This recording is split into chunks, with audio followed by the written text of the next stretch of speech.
Hello, everyone, and welcome back to the PetroNerds podcast. My name is Trisha Curtis. I'm the CEO of PetroNerds and the host of the PetroNerds podcast. This is episode 116 of the PetroNerds podcast. Today is September 29th, 2024. It is Sunday evening, and we're seeing oil prices sit at $68.26. Think about the massive erosion that we've seen on oil prices from the $83 levels we saw over the summer.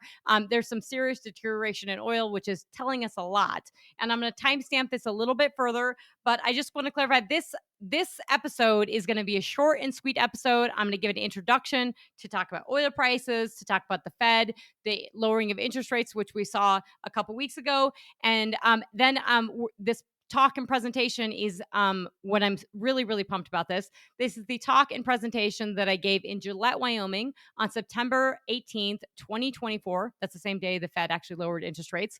So I was in Gillette, Wyoming. I got to see my nieces and my sister, which was awesome. But I was with the Wyoming Energy Authority, who puts on this yearly event where they invite state legislators to come into Wyoming and actually visit their energy facilities. So it was really awesome because we had dinner. I met the governor. He was very candid. It was a great conversation on energy and energy prices, lower electricity prices, which they have in Wyoming. And then we went on so we had dinner, talked to these state legislators. We actually talked a lot about energy and electricity prices and different things various states are doing, which was very illuminating. And then we had the next morning, after very little sleep, the next morning we went on a tour of the Caldera Rojo mine. And then I gave a talk at the Dry Fork Power Plant. Unfortunately, I did not get to visit the Dry Fork Power Plant, but I gave a talk at the Dry Fork Power Plant to these state legislators. And I was tasked to give a very short talk. And I chose to, given we were at the power plant, given we had just visited this coal mine, I really chose to focus it and talking about the role of traditional fuels in the economy and really just putting this in context. So U.S. oil and gas production, where we're at for power generation in the US, where we're at for power generation globally, where's that power coming from, what does our CO2 emissions actually look like, and the role of coal. And the reason I point this out is this is a chunk of coal behind me that I got from the Caldera Rojo mine. Coal is extremely energy secure. So it's just something I want to point out within this presentation and just keep in the back of your mind. It's something that you can dig up out of the ground and you can stack up to a power plant and you can just use it when you need to. And it's not that coal isn't, there are pollutants with coal. It's not as clean as natural gas. And, you lower your emissions with natural gas, but natural gas is also very energy dense fuel. But for China, they have a lot of coal. And so they are burning a lot of coal. And that's really what I point out within this presentation is the fact that China has a third of the world's power generation capacity, a third. So there's total power generation capacity in the world is about 30,000 terawatt hours. China has a third of that, and over half of that is coal. And the U.S. the U.S. has half the power generation of China, and we don't even have 1,000 terawatt hours of coal-fired power generation. China has over 5,000 terawatt hours of coal-fired power generation. And that is really important and something people have to think about in terms of what does that mean geopolitically, but also what it means in terms of this battle that everybody's having on CO2 emissions. So with that, we're going to just, I might come back to this in a second to talk a little bit about the context of Wyoming. But this talk that you're going to hear, this was given on September 18th, 2024.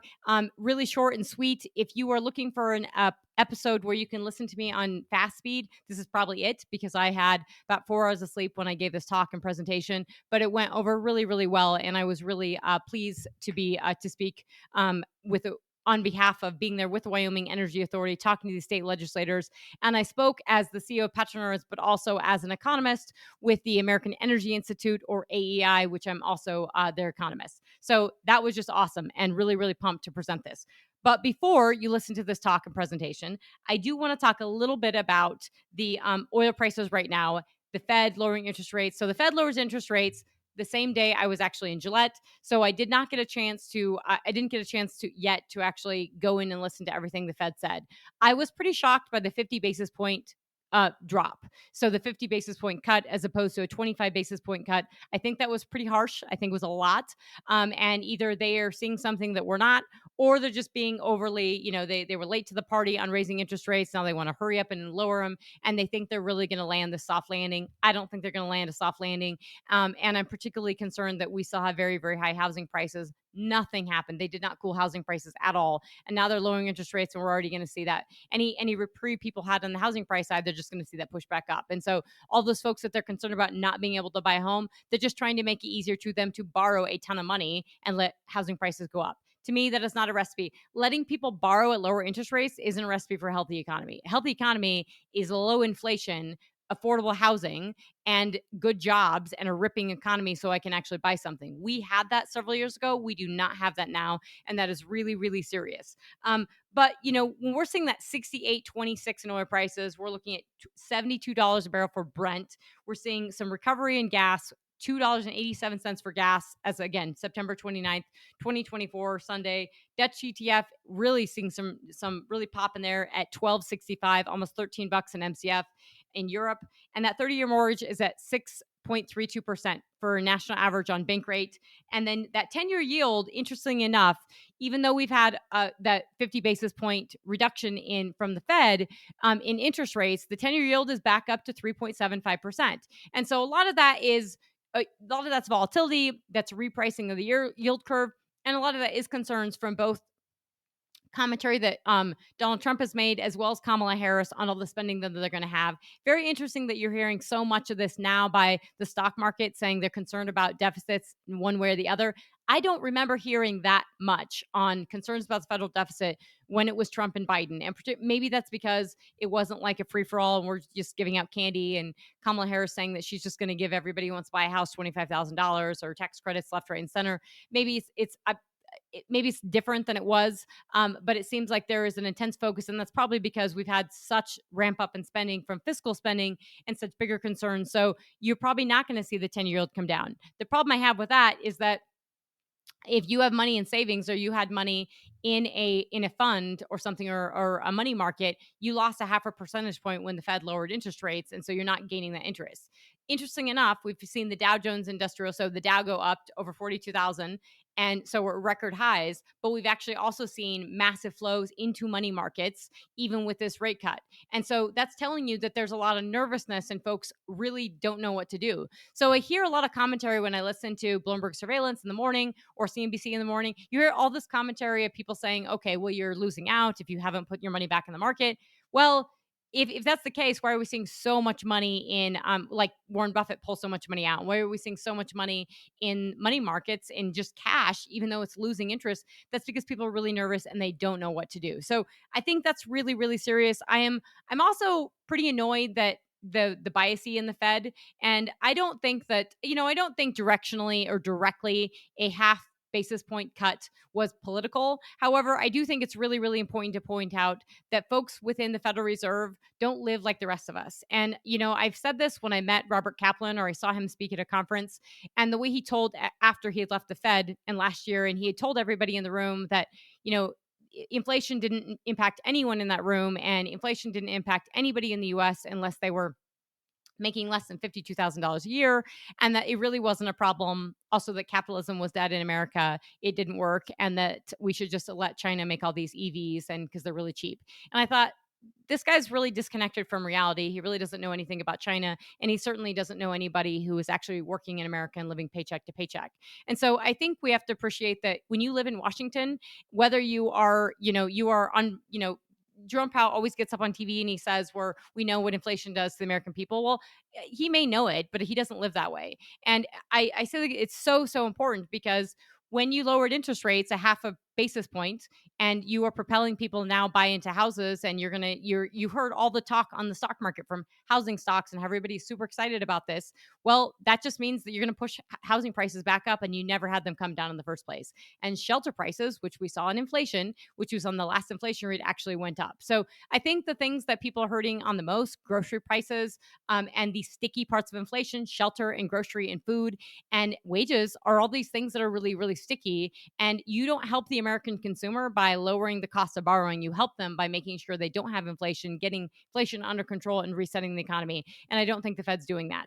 And I also think that Janet Yellen, and I've heard this commentary, this came directly from Bloomberg, but that Janet Yellen's influence with the Fed is still pretty significant. I say that because she's the Secretary of Treasury. I am not a fan of her. I'm not a fan of her policies on China. I think she's exceptionally dovish, which it's too much, right? She goes over to China. It's overly dovish. It's very, very, very, very positive, and I don't think she has that clear. She was the former head of the Federal Reserve, and apparently she's still really, really close to Jerome Powell. And she came out. If you just Google her right now, what you'll see is that she said she sees housing costs coming down and enabling the 2% inflation. Well, how are housing costs going to come down if everybody's goosed up and excited to buy housing because interest rates are coming down? That's not going to lower housing prices. So I think she's incorrect about that. And I think the fact that I don't like that she is Secretary of Treasury and she's actively campaigning in her role for Kamala Harris. And I also don't like that Gina Raimondo is on TV and she's a Secretary of Commerce and she's doing the same thing. So that I do think is political. And I also think that the fact that the Federal Reserve is 93% Democrat is pretty political as well. And they tilt toward, I'm not saying they're doing this for a certain person, but they tilt toward one direction, which means they tilt more aggressively toward making sure employment is healthy as opposed to making sure inflation is healthy. And I just don't think that's okay. I think that you got to, you know, inflation matters a lot for the ability for people to save. And if people are disincentivized to save and they're spending instead, I don't care about everyone. If everyone has a crappy job and is borrowing, that's not a healthy economy. I want an economy where people have really good paying jobs and they can afford things, and it's healthy and growing. And we've had that with lower inflation. So that's my commentary on the Fed. I'm going to switch gears and we're going to talk about oil prices, and then I will close and let you listen to this talk.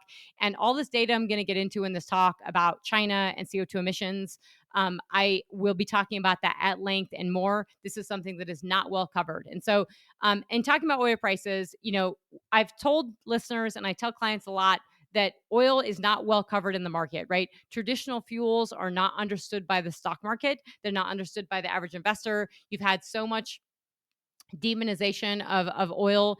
This book, ESG, that's behind me, this book by Paul Tice, I'm going to have him on the podcast this week. We're going to talk about that. All the ESG investing, all the divesting out of oil and gas and traditional fuels. It's really left a void in the market, in the stock market, for people to understand traditional fuels and where oil prices go and what to do with traditional fuels. And that's really, really important to think about in terms of, do people know how much coal we're actually using in the world? Do people know that China is over half of coal consumption in the world and rising, and that their CO2 emissions, despite the fact that they talk about green tech all the time, that their CO2 emissions are over 12,000 million tons of CO2 and rising, and we're just over 5,000 and declining. Do they know that? I don't think they do. And I think that's really, really important to crystallize, especially in the context when I'm talking about oil now. So we're $68 a barrel. Sorry, $68 a barrel, 26 cents, not 62. That'd be a little scary. So we're $68 a barrel. We've seen this massive erosion in oil prices. And a lot of that, everyone's talking about this article from the Financial Times that came out last week on September 26th. And it got a lot of credibility. It got a lot of, talk and storm, and everyone talked about it because it did come from the Financial Times.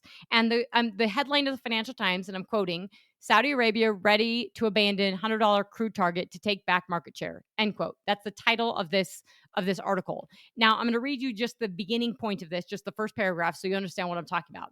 Saudi Arabia is, so quote, Saudi Arabia is ready to abandon its unofficial price target of $100 a barrel for crude as it prepares to increase output, in a sign that the kingdom is resigned to a period of lower oil prices, according to people familiar with the country's thinking.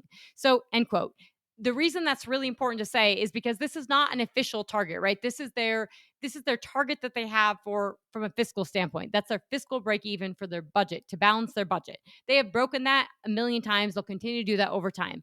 Saudi Arabia is producing less than 9 million barrels per day right now. They have been holding the bag for OPEC and OPEC Plus, including Russia. They've reduced their production in hoping that they can keep oil prices up. And clearly that's not working, right?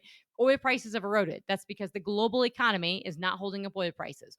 Oil prices are telling you that a recession is on the horizon because clearly China, the growth in China is not real. 17 million barrel a day demand that you see from OPEC and IEA is not real. A good 1 to 2 million barrels a day of that is probably being stockpiled. So you would, if it was real and we had growth and China was healthy, you wouldn't see $68 a barrel. So that is a problem. In addition to that softness in China, sort of a flat and concerning and softness in the US, and a weakening consumer in the US, concerns about China's health, those are two themes I've talked about a lot in past episodes.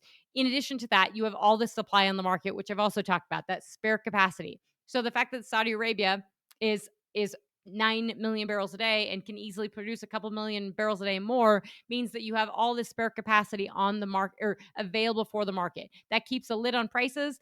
The fact that you are seeing $68 a barrel, and we have two wars. We have Zelensky in the U.S. talking interesting, not being very super friendly on the political front to Donald Trump, which is very interesting. But you have that going on, as well as conversations with the UN, and you have Israel hitting back at Hezbollah within Lebanon. So serious stuff going on there. That talks about how Iran and its affiliates, Hezbollah, are going to retaliate. Israel also going after Houthis in Yemen. So lots going on there. Very, very hot war that is extending beyond just Gaza, within extending beyond this in the periphery within Lebanon, or between Lebanon and Israel with Hezbollah. So all these hot wars going on, and yet you have $68 a barrel. And so Saudi Arabia is saying this. Yes, they're saying that this is people familiar with what the Saudis are thinking. If I had a nickel for everyone who knew what the Saudis were thinking and knew what the Saudis were going to do when I was in Washington, there are a ton of those people. You would have a lot of nickels. So I'd be very, very careful with that. The Saudis, I do not think this is just about U.S. shale. U.S. shale, we're producing well over 13 million barrels a day in the U.S. That is a lot of oil production. And we've sort of been given this gift every time the Saudis cut oil output or keep that oil output cut and keep oil prices up. Now, a lot of analysts were incorrect, especially coming out of COVID, saying that U.S. shale needed much higher oil prices. Clearly, U.S. shale does not, and U.S. shale has been is making a lot of money and is doing very well with much lower oil prices, and is much more profitable than it was pre-COVID. So that is a problem for Saudi Arabia, but it's also a problem that everybody else, when you keep oil prices this high, production just goes up. So I think this has as much to do with OPEC players, Iraq, Iran. I mean, Iran is producing over 3 million barrels per day and exporting over 2 million barrels a day to China. So this is a foreign policy solvable issue for any administration. And I've said this before, I don't think Kamala Harris will do it, because I don't think she understands oil or cares enough about helping U.S. production and our competitiveness in terms of oil and gas. But I think the next president of the United States could put sanctions on Iran, and this would really pull the Saudis in. So you could sanction Iran, you could take those barrels off the market, and you could allow the Saudis to increase output. And that would help a lot in terms of oil price stabilization, and that would really help the Saudi problem. So with that, folks, I really, really hope you appreciate this talk and presentation. I can't wait to hear feedback, and I can't wait. I look forward to going back to Gillette, Wyoming. I really want to visit the Dry Fork power plant, and I want to visit these coal mines as well. So talk to you soon, folks. Bye. So I was told to be very fast. Thank you very much. I'll give you my cards if I haven't met some of you. So it was a delight to be with you. I was born in Cheyenne, Wyoming. I am third generation oil and gas. I grew up straddling the border of Northwest Colorado and Southwest Wyoming. So Craig, Colorado, Baggs, Wyoming. We had a ranch out there. I was just telling him that oil field country is very different than just country. My grandfather was a wheat farmer. My other grandfather pumped oil wells. And so we didn't have the luxury of doing FFA and having I grew up with animals, but my dad just didn't have the time, because we chased every boom in the Rockies, including the coal bed methane boom right here in Gillette. So I spent a few summers here, stayed in Craig, Colorado growing up. But I am deeply passionate about energy. Really, really passionate about oil and gas. I know U.S. shale. I cut my teeth on it. My dad went up to North Dakota with my uncle. My dad was drilling surface casing for EOG when the boom was just happening. I was off in London getting my master's degree. So U.S. shale is my baby, but I call them traditional fuels. I don't actually call them fossil fuels. I think it has a pretty negative connotation. So it's crude oil, it's natural gas, and it's coal. And in a very short time period, I'm going to tell you a lot about why it's so important. And you heard this from the governor, and you heard it from other people talking today, but we're going to go through it in a pretty quick dive. Normally, I give 2-hour-long presentations to groups like yourselves, to clients, to students. I mean, you name it. I'm doing a lot of public speaking, educating. So I've really summarized this into talking more about power, more about electricity, and really more about CO2 and China. And I don't have time to get into the geopolitics, but you're going to see pretty quickly how this is very, very geopolitical and why it matters a great deal. So I do have a podcast. I'd love to have some of you as guests on my podcast. But if you have not checked it out, please do. There's a ton of information. It's completely free. And I really care about getting good knowledge into the marketplace, because if you follow CNBC or Bloomberg or the FT or the Wall Street Journal, traditional fuels are not well covered, because there's been so much moves to divest out of them, and really they're not evaluated properly in the marketplace right now. So we're going to go through traditional fuels. We're going to talk quickly about U.S. oil and natural gas, electricity prices, natural gas and coal, and what's going on there, and China, CO2, and global coal, and just what's sort of happening with the state of the market.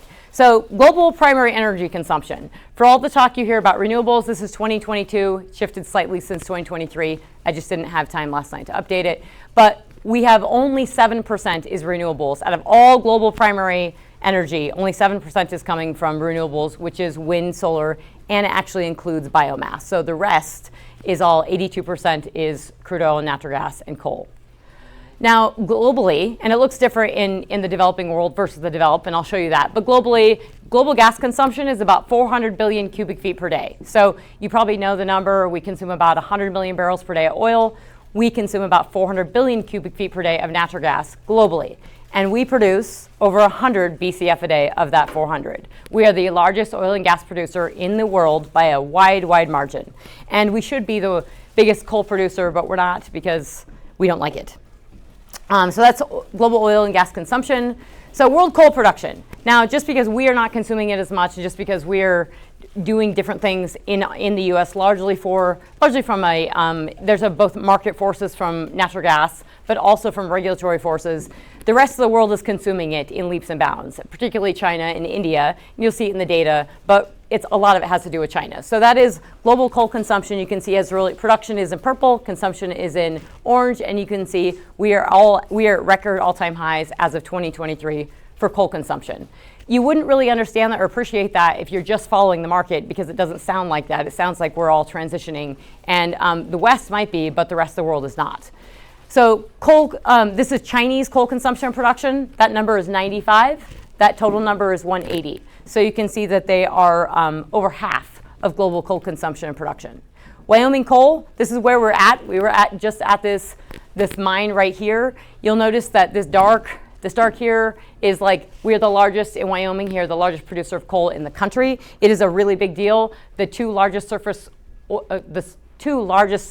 coal mines in the world are right here. The third one is in Indonesia. So oil and gas production, that's oil production. We're over 13 million barrels per day. We're about 125 billion cubic feet per day of gas. 13 million barrels per day. I mean, I love it. It's super exciting, but no country in the world has ever produced 13 million barrels a day, ever. Saudi Arabia hasn't, Russia hasn't. We've been doing it since the second half of last year, and we're doing it with a lot less rigs, and we're just drilling a lot longer laterals. We don't have time to get into that, but it's a really, really big deal. So we are the world's powerhouse for energy, and that's really, really important to put in context, and we have a ton of natural gas, and we are putting that into power. So, but this production is pretty resilient regardless of price. So this is oil prices in green, which might be a little hard for you to see, but you can tell that we were down here for a long time, from 15 to 2020, and then we went down, and then we spiked back up, but production still grew. And you can see here, we've had decent oil prices, we're in the 80s, but production's growing regardless of price. And that's because, despite also what you might not hear, is a lot of private companies are still in oil and gas. You have a lot of public companies, obviously, that out of COVID, they took a while to get their bearings and get back to drilling. But these companies are extremely profitable right now. It's one of the most profitable times we have had in the business. They're just doing more with less, and they're better at landing their laterals in zone and fracking them. But this is the real point I want to get to for this presentation, this talk, is where we're at with natural gas prices. So that's natural gas production. It's kind of one trajectory. It's up and up and up. We could double, I say this, but it's very true. We could actually double this production probably pretty easily. If we had the infrastructure, we built the pipelines, like if you wanted to solve the world's energy problems by just exporting natural gas and coal, we could solve it I could pull enough engineers in a room like this, and we could probably solve it in a couple weeks to figure out how to solve the world's energy problems with our natural gas and coal. We have plenty of it. This is what's happened to price. So you see that we've been under $2 an MCF, 1,000 cubic feet, for a good portion of this year. But you are not seeing that in your natural gas bills or your electricity or utility bills. And that's really important because electricity prices have went from this basically kind of flat period for a decade, and in 4 years, we jumped 30%. We went from 14 cents a kilowatt hour to 18 cents a kilowatt hour in 4 years. And that's a lot of kind of tailwinds on the energy transition, the fact that we pulled out of the Paris Climate Accords the Climate Change Executive Order 14008. There's a number of different things that have helped propel this, but a lot of it is actually just putting wind and solar into the grid, and there's expenses that come with that. You heard the governor talk about it a little bit last night. I kind of teed him up for it, but you've heard other people talk about it throughout this entire trip. But this is what our power generation looks like, and I really care about showing visually and what the numbers are at. So you want to know where our power generation in the U.S. is coming from.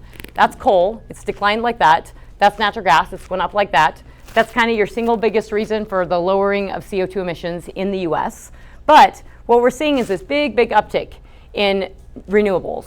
And so that big uptick, you can see, does kind of correlate with that price increase. And what's really happening is that as you're decommissioning this coal and you're adding this natural gas, you're losing the benefits of that natural gas. Because what we had was we had this coal and we had this natural gas, and you got everything. You got this awesome baseload with coal, and then you had all this natural gas, and so you got cheap natural gas, you got cheap coal, and you just use it together. And now what we're doing is we're adding a bunch of renewables, we're decommissioning coal, and we're not adding nat gas, especially in places like Colorado, and you are feeling it. Like, you're feeling the strains on the grid, but you're also feeling it in the price spikes. And so utility companies, part of this is regulation, part of this is utility companies being able to decommission coal-fired power plants left, right, and center, and natural gas-fired power plants, and pass the costs off onto you, the consumer, and all your constituents, which is just really kind of sucky, and no one's held accountable for that. We see this with Xcel in Colorado, where they keep adding these rate hikes, and this is all based upon to lower greenhouse gas emissions and add renewables. So they're increasing the rates for natural gas prices to pay for the renewables that they're adding into the grid. At the end of this, I'll show you the grid for Colorado, and you're going to see why I don't think it's that great. But there is a direct correlation. This is from a JP Morgan study. It's an annual energy report. It's really phenomenal. They do a great job with it. But there's a direct correlation between adding wind and solar into your grid and rising electricity prices. They've been doing this in Europe. It's kind of a what not to do story, and yet we just seem to be hell-bent on going on that track of doing it right along with them. But the great story is that this is our CO2 emissions. And I study the world for a living. I study geopolitics, I study economics, macroeconomics. We have a lot of hot wars going on. I do not believe CO2 emissions are the #1 issue in the world. But we are solving them anyways, regardless of that. So that's 6,200 million CO2 equivalent. We are down here. We are dramatically declining, and that is a direct correlation with your natural gas rising. Sorry, that wasn't meaning to knock on coal. It was mainly the natural gas coming up. But as you heard just a little bit ago, AI is a massive driver. So the data point on this is for artificial intelligence. They said it's something like the demand, and be careful with demand projections for AI, because there's a lot of talk and there's a lot of hype, and you are seeing people build them. So it's very real right now. We're seeing it. I assume Wyoming is a great destination to actually build an artificial intelligence facility if they can get coal-fired power generation, because it's a really strong baseload. But what you're seeing is actually people going to North Dakota and taking all the excess gas, direct lining in, and they're going to power their AI facilities. But it's something like the entire country of Japan, which is about 1,000 terawatt hours. That's what we're adding for AI demand. So it's really serious when you think about the fact that we haven't actually added a lot of power generation, especially in the developed world, in a long time. So for all this talk about electrifying, and we're going to electrify this, and we're going to electrify this, and you're going to plug in your car, and it's all going to be great, you have to add a lot of power generation to actually make that work. And what's shocking is people like me who study the data, that's just not happening. So global power generation, just to put this in context, this is all global power generation by fuel. So that's renewables, that's nuclear, this is hydro, that's natural gas, and that's coal. So you'll notice we have a lot of coal, and globally we're just rising. So when we talk about CO2 emissions, this is kind of a problem, because that's 30,000 terawatt hours of power. A third of that power generation, a third, belongs to China. So this is China's grid, and this is our grid. That's 9,000 terawatt hours of power generation, 9,000, and here's our 4,500. China has double our power generation. That's kind of a problem geopolitically, because we often think about how wars are fought and why they're fought, and people say they're fought over oil. They're actually fought on energy. And China has a lot of energy, and it's a lot of coal. So they have more coal-fired power generation, over 5,700 terawatt hours. We don't even have 7,000 terawatt hours of power generation.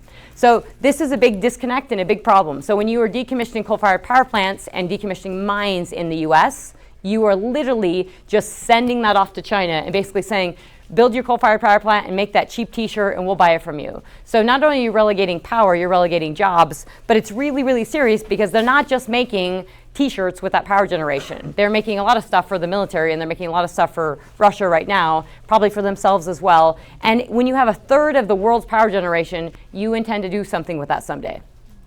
So that's just put in perspective again. That's China, that's the US, just drilling that home. You can rest on that for a little while. So that's non-OECD. So here's the big problem. It's not just China, which China's a big chunk of it, but that's your non-OECD. That's your developing countries. That's over 11,000 terawatt hours. That's what their grid looks like, all that coal, nat gas. And here's the OECD. We have flatlined, and they're adding. Now, you cannot make anything, and you can't electrify, and you can't do anything, and you can't have AI, and you can't have manufacturing if you don't have power, and you don't do it with renewables. It's going to break everybody's hearts, but you don't do it with wind and solar. And I have a harder time with wind and solar than most people because that wind and solar is made in China. Most of it's made in the province of Xinjiang. Most of it's made with forced labor, and it is almost exclusively made with coal. So the life cycle emissions are atrocious, and the human rights abuses are even worse. So I am a little passionate about this, as you can tell. That's Chinese CO2 emissions. So that's nearing 13,000 million CO2 equivalent. That's million ton CO2 equivalent. That's about a third of our total emissions, and that's US CO2 emissions just by comparison. So if we're fighting a battle on CO2 emissions by shutting down our coal-fired power plants like we're doing in Colorado, we're not winning. And globally, this is just different axes, so you can see that. That's 40,000 here, that's global, that's the black line. That's China here in red, so you're looking at this axis. The next line is the US. That's India coming up here in orange, and that's Europe declining. Europe's declining for a lot of reasons you might not like. They're declining because their economy is declining. They're declining because they're not adding power generation, and they are the leader on this energy transition movement. Their economy is really, really suffering, and you actually see that in power generation data. This is another nerdy slide. I'll give this to you guys later. You can nerd out on it. But that's just power generation, energy consumption, emissions, and GDP. And the awesome thing is we have this killer GDP, and we have lower emissions, and we have lower power generation. Now, we need to be adding more power generation, and we do need to be making stuff at home. And as I pointed out to you, we have more natural gas and we have more coal than anybody in the world, so we should have the cheapest energy in the world as well. Colorado's electricity prices, this is the case what not to do. And I say this because this was a Common Sense Institute. I'm with them. I'm an energy fellow as well as an economist with the American Energy Institute. And this is a paper that we did. They're a bipartisan organization. This is just looking at Colorado's grid and looking at the rise in electricity prices. And there's a direct correlation in the rise in electricity prices for residential, for industrial, and commercial. There's a direct correlation with adding clean energy into your grid. We see this in the data in Europe, as I pointed out, but you see it directly in Colorado. And this is Colorado's grid. And it's a little alarming, and something to really point out is that you have this wind that's come up. You have this natural gas that has not really replaced coal. Coal came down, it's kind of settled, but you have this wind up here. This just is not very stable, and this is partly why things are so expensive, is because you haven't offset, you got that wind in here, and there's a direct correlation that even when the renewables declined, prices declined with it. So that's really telling you something. So this is the last slide, and this is what I'll close with. It looks a lot like Germany's, is what Colorado's does. So this is their renewables, it's largely wind, that's coal, and that's gas. This is Germany. This is manufacturing. It was a manufacturing powerhouse of the entire world. They have more, Germany, think of Volkswagen, think of GM, think of these, not GM, but actually really important to think about this because these auto companies make stuff and they need power to make it. Now, the war in Ukraine really, really hurt Germany, but they're also doubly hurt because they're super exposed to China. They keep doubling down on that. You thought they would have learned the lesson with Russia, they didn't. But that's what they're going down this road. And so it tells you about their economy, but also tells you how important it is in a wartime situation. It's going to be really sad because Germany isn't going to be able to make stuff. And that's what's really important for our auto manufacturers, why it does matter that they actually survive and get through this and have real power like coal and natural gas, because in a wartime situation, you will be going to Ford and GM and all these companies to actually make things. And that is something that China does think about because they do play a long game. So with that, yeah, I'm game for any questions, but I know we got another presentation, so thank you. Time for any questions? Yes. Go ahead. I wish I was smart enough to ask an intelligent question on what you just said. So much information in 5 minutes. Do you work with the federal government in any way, shape, or form and give them these statistics and give them this information? I do. I wish I would. I do. I'm not supposed to really advertise it, but I do. I'd like to do it more. This is the first time I've actually got to go work with, actually brief. folks, that I'd like to be on the Hill educating people a lot more. And I do it for the industry. I go to a lot of oil and gas conferences and stuff, but the more I'm doing it, the more people, you really got to get this information. I gave you a snapshot, a snippet. You really got to slow it down, and you got to spend hours with people, and you got to walk them through it and spend time. And it's hard, like taking natural gas and realizing how important it is. So natural gas is half of our power generation capacity, and yet prices are in the doldrums, and yet electricity prices up. So it just doesn't make sense. It means the utility companies are just passing off on these rate increases, and it's just we're going to hit a breaking point. We barely started this transition, and it's already breaking down. And I heard you say that CO2 emissions is not an issue in your book? I am saying in the global issues, if I got to rack them up, no. In my personal book, and I'm an honest straight shooter, it is not my number one issue. All this money to fix something that's not broke. Well, we'd have to go to war with China to fix it. So I'm telling you, you can kill yourself in the U.S. You could wipe Colorado off the map. Colorado is 0.2% of global CO2 emissions, 0.24%. So we could wipe Colorado off the map. Nobody would be living there. Nobody would be producing CO2, and it would make a zero drop in the global bucket. So that's why it really matters to me, is that states are killing their jobs, killing their coal-fired power plants, killing their ability to make things, killing their ability to compete in a global competition, in a global race for dominancy, and yet all in the name of CO2 emissions, and yet we're not doing anything. So no, I think we could run our natural gas-fired power plants a lot better and our coal-fired power plants and probably actually continue to lower our CO2 emissions. But unless China's, that's what they have. They are completely energy secure in coal, and they're going to keep using coal. So that's not going to change. And as things go on, things are going to get worse with China. And so, wars actually increase CO2, they don't lower it. So we could take the money we spend on green energy and put coal sweepers in our coal plants and cut all that and burn clean coal for 500 years. And I think you could take the tens of trillions of dollars that are estimated that the energy transition is going to cost, and I think you could put a scrubber on every coal-fired power plant in the country, and it'd be cheaper. We could literally capture probably every bit of CO2 off every coal-fired power plant and do it. But then it kind of gets to the point of, is that what everybody really wants? It seems like there is it does seem like there's an to get rid of coal, oil, and gas, and just get rid of them, and then once we get rid of them, everybody will be okay. But not because they don't understand what you just said. Yeah. And there's some vested interest groups, but absolutely. And nuclear, we didn't even talk about, but that's a huge issue as well. Nuclear is great, but try to build a nuclear plant in the U.S. Thank you. One more if I could.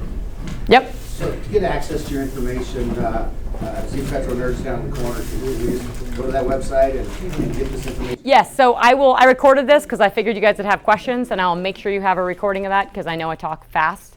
And I'm doing this on 4 hours of sleep too, so you can just imagine when I'm just actually have slept.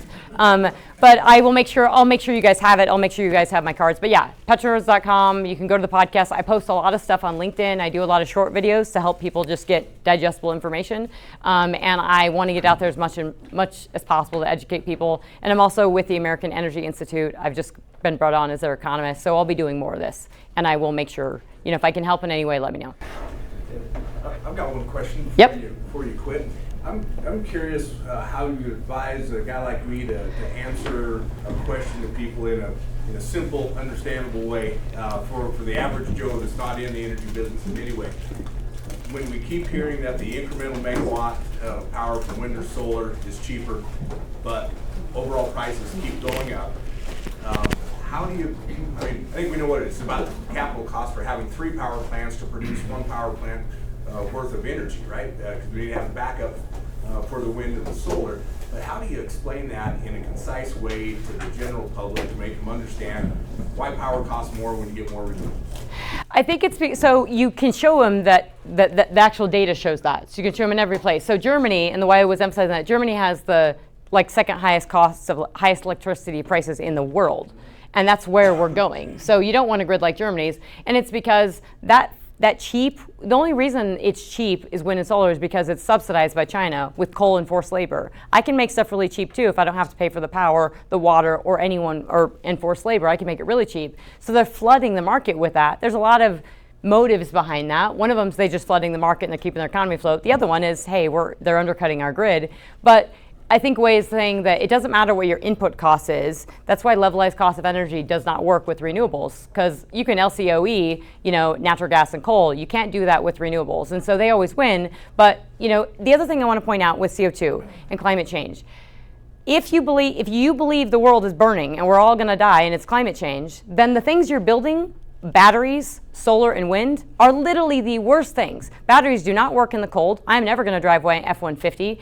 I'm never going to buy a Lightning F-150 and drive it to Gillette to see my sister in the winter. That's not going to happen from Denver. And I'm not going to drive it from Denver to Craig, Colorado in the mountains on rabbit ears and get stuck in a snowstorm. I'm not going to have any battery. And I can't do it in the summer when it's hot either. So the things, if it's really hot or it's really cold, extreme temperatures, wind, solar, and battery does not work. So it just is kind of alarming. And the fact that China is kind of leading this push should really just ask you what's happening. So you can tell them that the input costs are really cheap because they're subsidized by China, and that once you put them into the grid, because you have to pay for the transmission, and because by the time the power gets to this light bulb, we've lost so much of that power that it's just really expensive. They're pretty crappy forms of energy. They're low in energy BTU content, and actually from a power density standpoint, natural gas is 1,000 times more powerful than wind. Thank you, Trudy. Yeah.